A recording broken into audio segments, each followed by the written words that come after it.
Module 7, the Six Dynasties, dated to 265 to 581 CE, and Sui Dynasty, dated to 581 to 618 CE. I, Dr. Rita Pratap, former head of the Department, Drawing and Painting, University of Rajasthan, Jaipur. I am going to speak on the Chinese art. The Six Dynasties period describes the period of nearly 4 centuries between the fall of Han Dynasty and the reunification of the empire under the Sui.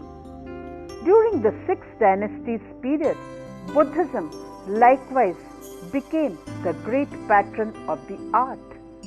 Mahayana Buddhism was centrally a major stimulus to the Chinese achievement in stone and clay figural sculpture. Painting was the most important medium for the development of the native style, and it was from the Six Dynasties period that the earliest Chinese masters were known. He Shihou's Six Canon of Painting is the earliest of these, a text of fundamental importance in any study of Chinese painting theory. Little remains of painting from the Six Dynasties period, and much of that little is either tomb murals or copies of paintings incised on stone or other hard material. The ravages of war in the Six Dynasties period made contemporary Chinese painting rare even for the collectors of the succeeding Tang Dynasty. The painting of this period shows the influence of Central Asia, that is, Central Asian string drapery style, the elongated style and the waterfall drapery. The term Six Dynasties hardly describes the period of nearly 4 centuries, from 220 to 589 CE, between the fall of Han Dynasty and the reunification of the empire under the Sui. During the Six Dynasties period, Buddhism likewise became the great patron of the art. Mahayana Buddhism was certainly a major stimulus to the Chinese achievements in stone and clay figural sculpture. The disintegration of the Han Empire in the early 3rd century AD was followed by the long period of division into smaller states, none of which succeeded in conquering the other and ruling the whole territory of China until the end of 6th century. In general, South China was not noted for its cave sites because traditional art of the painting already flourished there, as did animal and tomb sculptures. In North China, the foreign influence was more, and as such one can find more Buddhist material in great cave sites. Among the archaic style and its representative sculptures is the colossal Buddha, made up of stone, and in Cave 20, Yungang, Shaanxi, China, belonging to Six Dynasties period, dated to second half of 5th century CE. The tradition of carving into the living rock was probably imported from India. The colossal figures with the other colossal figures, some standing, are found in other caves of Yungang. They are related to the sculptures at Bamiyan and to predecessors now lost, to the enormous images at Elchi. Drapery is derived from the Bamiyan string pattern, and the face showing traces of Gandhar style gives the impression of a hybrid and stiff conformation. The porch of Cave 7, Yungang, near Datong, Shaanxi, China, belonging to Six Dynasties period, second half to 5th century CE, shows a typical Central Asian proliferation of images by simple addition without much symmetry. Above, one finds a carefully worked out order in the lower frieze and a symmetrically balanced mixture. The images seem to have been added one after the other with no pre-existing plan, as donor after donor ordered and dedicated a carving. As regards its coloring, much of the existing coloring is modern. At the bottom, for example, the original coloring which exists is of similar quality. Bright blues, reds, greens and whites were flatly applied, denying the sculptural form. Metal images. Relatively few metal images are found to the 6th dynasty period.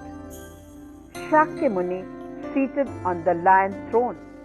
This is the front of the Mandarola with the 7 Adi Buddhas symmetrically spaced on the inner part of his Mandarola, is dated to 477 CE, and the back of the Mandarola, 8 scenes from the life of Buddha are shown in low relief.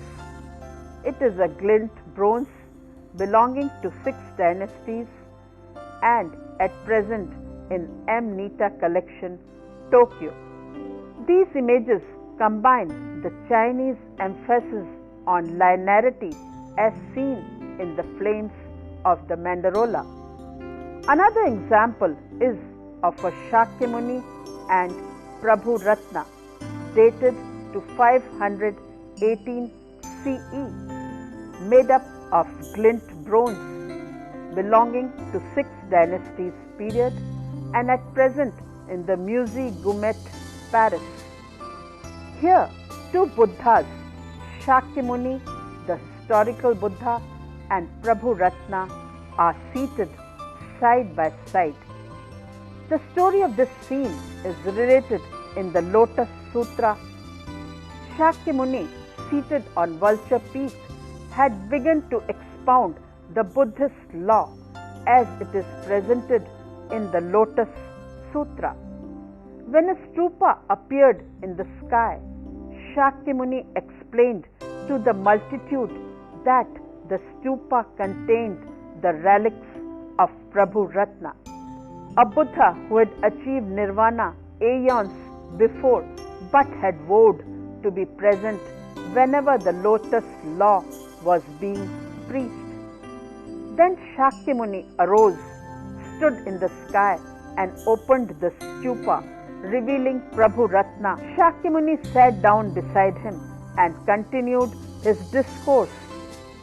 Mandarolas with incised head halos behind them, seated on a throne supported by lions, flanking a caryatid. A design of a kneeling priest holding a censer is incised on the bronze base. In this altarpiece, one finds the elongated proportions, sharp nose, almond eyes, bewitching smile, and waterfall drapery. One finds the elongated proportions, sharp nose, almond eyes, bewitching smile, and waterfall drapery. Such gilt bronzes were made in some quantity as portable altars for the family use or as offering to the temples, and very often they are inscribed and dated. The outer band of the Mandarola is decorated with flame pattern motif. Monster mask. This is a door ring holder, Pu Shao. It is made up of gilt bronze and dated to 550 to 577 AD. At present, it is in the Cleveland Museum of Art. The monsters, whether attendants or caryatids, at Hisang Tangshan are among the most imaginative and sculpturally convincing products of the period. Like other members of the same family in gilt bronze, they are bizarre arrangements of volumes and voids as well as being representational grots. They take their proper place in their long history of Chinese secular sculpture, though here they supplement a foreign imagery and faith. Sculpture. The continuity of native traditions is notable in the subsidiary sculpted figures of Buddhist stela and in cave temples. In cave number 13, a sculpted wall niche dated to 527 CE belonging to Northern V dynasty is in a very low relief. The figures have become much more slender and elegant, necks longer, and emphasis is on the drapery. In the temple stela, sculpture in stone was to be found of two main types, one rising to a flame-shaped point and with high relief images, the other a vertical tablet with figure carved in low relief or cut into niches.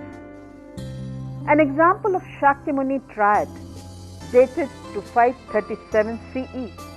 It is a stela limestone belonging to Eastern V dynasty and at present in the Cleveland Museum of Art. Here, the smile of Shakyamuni is more refined, gracious, and immediate. The eyes have a characteristic Chinese linearity. Then Yungang, the long neck and waterfall drapery are carved in low relief as if painted. In the outer band of the halo, one can easily discern a demon mask. This mask dominates the lotus scroll derived from the Buddhist iconography. The tablet-shaped stela takes its form from the traditional Chinese commemorative tablet, but in the Buddhist memorial stela dated to 554 CE, made up of grey limestone belonging to Six Dynasties period and at present in the Museum of Fine Arts, Boston. The sculpture is adapted to the requirements of Buddhism. In effect, the ingredients of cave temple are here placed on a Chinese inscribed tablet. But monkeys and figures of acrobats are depicted with an un-Indian angularity, and the unique element is the waterfall drapery. But the figures of the angels, demons, and lions are carved in a fully Chinese rhythmical style. The seal, the inscription, and the long dedicatory inscription are carryovers from the Chinese commemorative tablet. The tablet is simply divided into registers, and these in turn are divided into niches for figures in an arrangement by no means always symmetrical. The lower registers display Chinese motifs, a donor, horses, and chimeras or lions. Trees flank a scene in a pagoda, providing a landscape setting and an example of pictorial influence on stone sculpture. The execution of landscape elements in stone relief was particularly significant in the development of Chinese painting. Squatting caryatid monster belongs to Six Dynasties period dated to 6th century CE and at present in the Cleveland Museum of Art. Caryatids beneath pillars flanking a niche containing a Buddhist image. This squatting figure is of a square mouth, buck teeth, great pot belly, 4 paws planted on haunches shows vigor and humor, characteristic of the great Chinese animal sculpture. The chimera. The chimera is found from the tomb of Hsio Hsi, tomb of Nanjing, Jiangsu, belonging to Six Dynasties period, dated to 518 CE, have magical qualities of Chinese animal sculpture. Such powerful images, flanked by the spirit parts, serve as honor guards for the funeral cortege and as protectors of the site. Painting. Painting was the most important medium for the development of native style, and it was from the Six Dynasties period that the earliest Chinese masters were known. Painting at last became a fine art, practiced by masters whose names and works are recorded. Their new consciousness of power of the artist's imagination gave birth to a tradition of critical and theoretical writing on art. Hsio's Sixth Canon of Painting is the earliest of these, a text of fundamental importance in any study of Chinese painting theory. These 6 canons represent general principles. The first and most important canon is animation through spirit consonance or rhythm in painting, an expression of the artist's heavenly inspiration. The second canon as the structural method in the use of brush, as Chinese paintings were judged on the character of individual brush strokes. The third canon is the fidelity to the object in portraying forms, implies a certain degree of naturalism. When portraying a horse, one is governed by the conformation of a horse. The fourth canon in conformity to kind in applying colors. The fifth canon is proper planning in the placing of elements, that is, the picture which should correspond to principle and thus in some degree to natural law.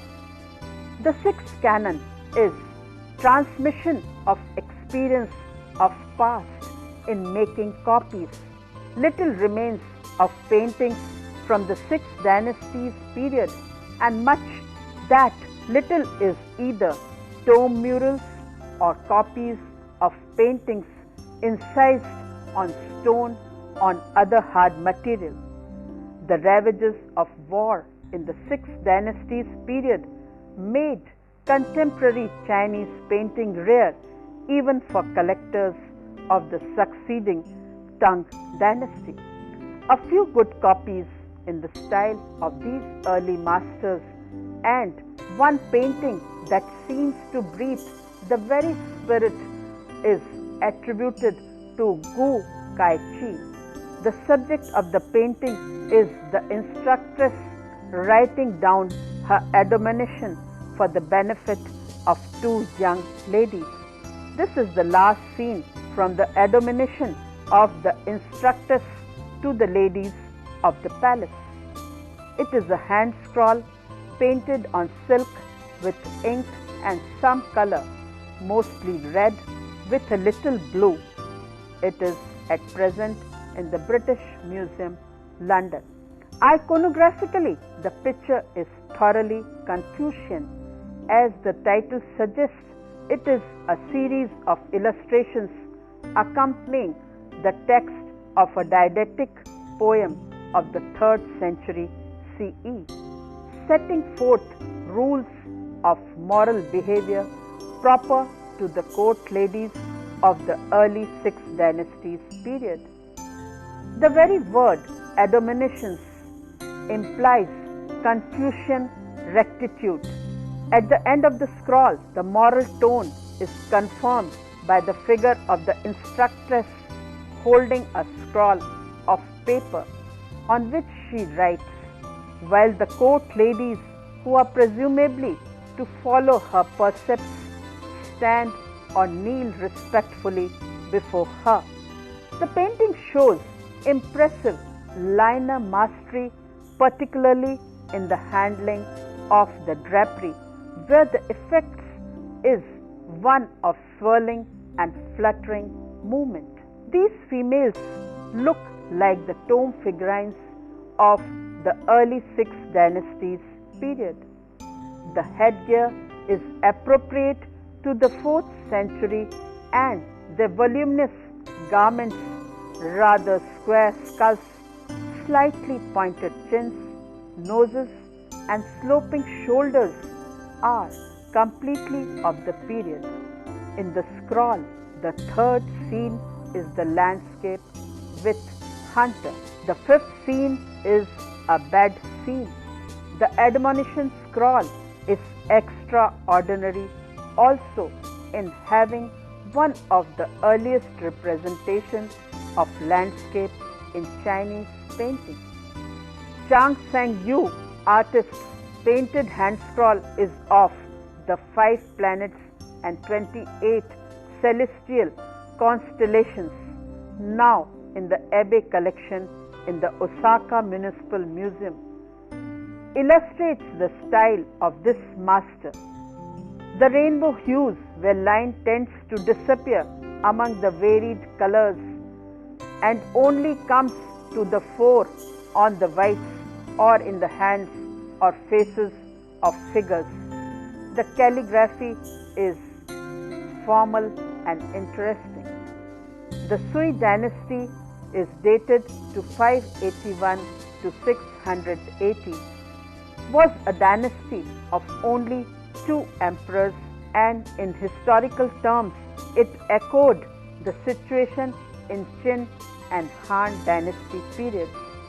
Emperor Wen Di reigned from 589 to 604 AD, tried to consolidate the empire by creating or re-establishing institutions designed to preserve unity, an administrative apparatus in which the same language had to be spoken, a measure taken to counter the use of dialects, the publication of a phonetic encyclopedia, Bi Tung Shu Chao, to provide everyone with a common basis of knowledge, the building of granaries, the allocation of land to the peasants, the construction of irrigation systems to improve agriculture, and the building of the imperial canal linking north and south of the country. Yang Di, who reigned from 605 to 617, the second and the last Sui emperor, then went rather too far in exploiting the people. This ambitious building project called for the unpopular compulsory conscriptions of huge numbers of workers. Meanwhile, he was deploying large armies in the west against incursions of invading Turkey peoples. However, 2 important dates marking mainland China's contact with Taiwan, then known as Liu Kui, fall into his reign in AD 607. Chinese envoys visited Liu Kui and they were followed in 610 by a troop of 10,000 men. From that date on, the slow but steady settlement of the island by mainland Chinese went ahead. Economic reasons led to the murder of the second Sui emperor by conspirators. The Sui dynasty may have been to short duration, but it laid the foundations for the cultural flowering of a unified empire under the Tang rulers. The Sui Emperor Yang Di's imperial garden, Qi Yuan, a project undertaken to demonstrate his imperial power, must itself have been a landscape garden of vast extent. It is said to have included among its features a lake 10 kilometers in length with 3 islands of the immortals in it. The concept of Yang Di's garden was a legacy of the Han period. The sources also speak of 16 water palaces within the complex, each surrounded by a garden of its own. This characteristic of Chinese garden remained part of the Chinese horticultural tradition up to the landscape garden. Qi Shi, commissioned by the Dowager Empress at the end of 19th century. Kitchen scene with figures washing dishes belongs to Sui period. These are the ceramic models given as grave goods. Kneeling man washing dishes, standing woman washing dishes, dishwashing bench, and this is at present in the Hubei Provincial Museum.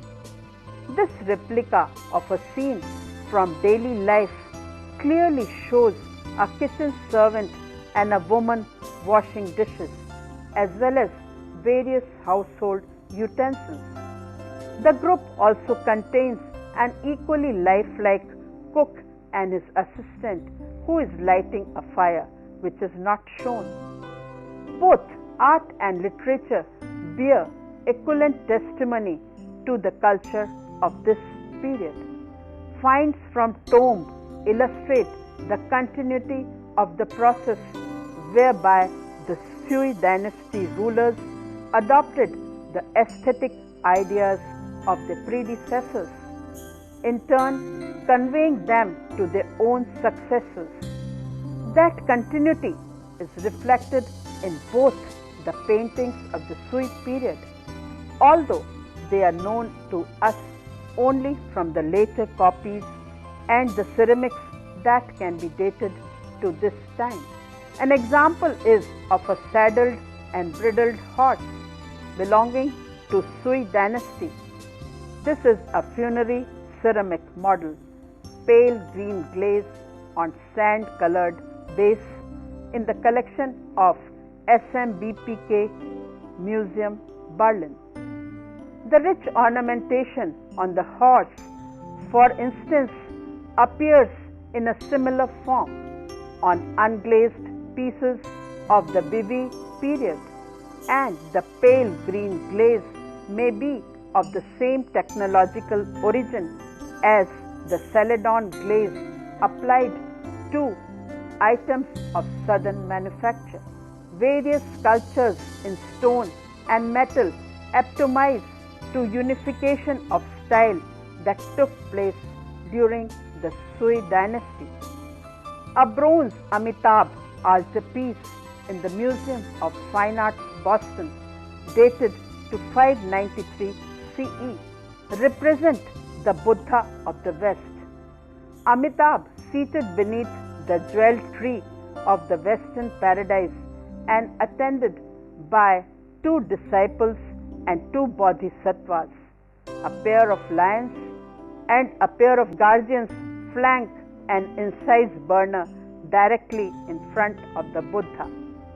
These last set into holes in the bronze altar base. The Amitabh altarpiece is first of all a composition carefully balanced about a central axis.